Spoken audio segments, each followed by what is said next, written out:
नमस्कार मित्रांनो, जगाच्या अर्थकारणात एक मोठा बदल घडण्याच्या मार्गावर आहे आणि या बदलाकडे अमेरिका बारकाईने लक्ष ठेवून आहे.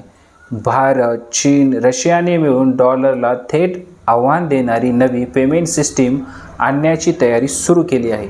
यामुळे डोनाल्ड ट्रम्प यांचा तणाव वाढण्याची शक्यता व्यक्त केली जात आहे. नेमकं काय आहे हे प्रकरण? ब्रिक्स देश काय प्लॅन करत आहेत आणि यात भारताला नेमका काय फायदा होणार की धोका? चला सविस्तर जाणून घेऊया. ब्रिक्स ही जगातील वेगाने वाढणाऱ्या अर्थव्यवस्थांची एक संघटना आहे. यांमध्ये ब्राझील, रशिया, भारत, चीन, दक्षिण आफ्रिका याशिवाय आता UAE, इराण, इंडोनेशिया यासारखे नवे देशही या गटात सामील झाले आहेत. भारताची रिझर्व्ह बँक एक महत्त्वाचा प्रस्ताव घेऊन पुढे आली आहे. ब्रिक्स देशांच्या डिजिटल चलनांना CBDC central bank digital currency एकमेकाशी लिंक करणे.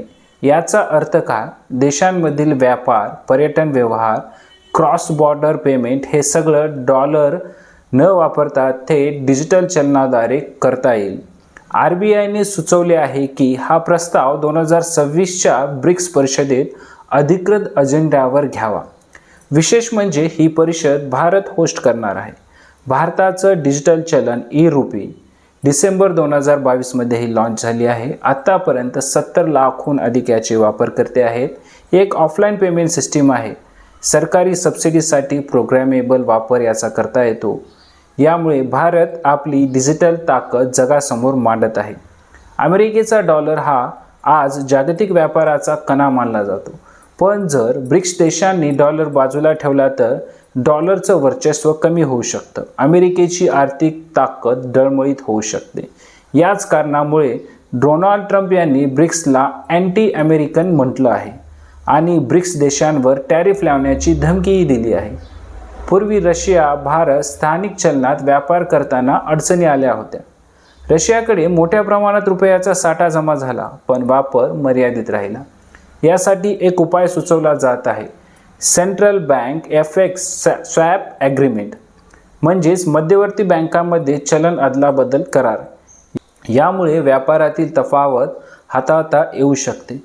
जगभरात स्टेबल कॉईन लोकप्रिय होत असताना भारत मात्र CBDCला अधिक सुरक्षित पर्याय मानतो. RBIच्या मते स्टेबल कॉईनमुळे आर्थिक अस्थिरता येऊ शकते. बँकिंग सिस्टीमला यामुळे धोका उत्पन्न होऊ शकतो. राष्ट्रीय पेमेंट सिस्टीम कमजोर होऊ शकते. म्हणून भारत ई-रुपीवर ठाम आहे. जर ब्रिक्स देश एकमताने पुढे गेले तर जागतिक व्यापाराची दिशा बदलू शकते. डॉलरचं वर्चस्व कमी होऊ शकतं. भारत डिजिटल फायनान्समध्ये जागतिक लीडर बनू शकतो. पण त्यासाठी या सगळ्या देशांचं एकमत, तंत्रज्ञान आणि राजकीय इच्छाशक्ती फार महत्त्वाची आहे. मित्रांनो, हा फक्त आर्थिक निर्णय नाही तर जागतिक सत्ता समीकरण बदलण्याची सुरुवात आहे. तुम्हाला काय वाटतं? ब्रिक्सची ही योजना यशस्वी होईल का, की अमेरिका यात अडथळे आणेल? कमेंटमध्ये तुमचं मत नक्की सांगा. जर व्हिडिओ आवडला असेल तर व्हिडिओला लाईक, शेअर आणि चॅनलला सबस्क्राईब करायला विसरू नका. धन्यवाद.